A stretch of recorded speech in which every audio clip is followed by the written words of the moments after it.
বর্ষা আসার সাথে সাথে আমার বাড়িতেও চলে এসেছেন ইলিশ রানী। চলো দেরি না করেই রান্নার জাদুতে ইলিশ রানীকে একটু সাজিয়ে গুছিয়ে তুলি। প্রথমে ইলিশ মাছে নুন হলুদ মাখিয়ে তার মধ্যে কালো সাদা সর্ষে পোস্ত কাঁচা লঙ্কা বাটা আর একটু মিক্সি ধোয়া জল দিয়ে হাতের সাহায্যে মাছটার সাথে মশলার ভালোবাসা তৈরি করে ওপর থেকে একদম খাঁটি ঝাঁঝালো সর্ষের তেল দিয়ে দিয়েছি বেশি করে। তারপর আবারও হাত দিয়ে একটু আলতো করে মাখিয়ে নিয়েছি। দেখো তো এখনই আমাদের ইলিশ রানীকে দেখতে কতটা সুন্দর লাগছে।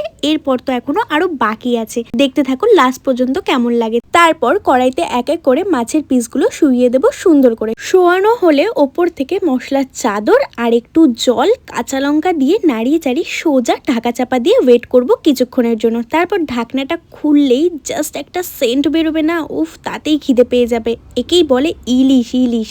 ওপর থেকে আরও একটু কাঁচা সর্ষের তেল দিয়ে দিয়েছি যাতে ঝাঁঝ আর গন্ধে একেবারে খামতি না থাকে।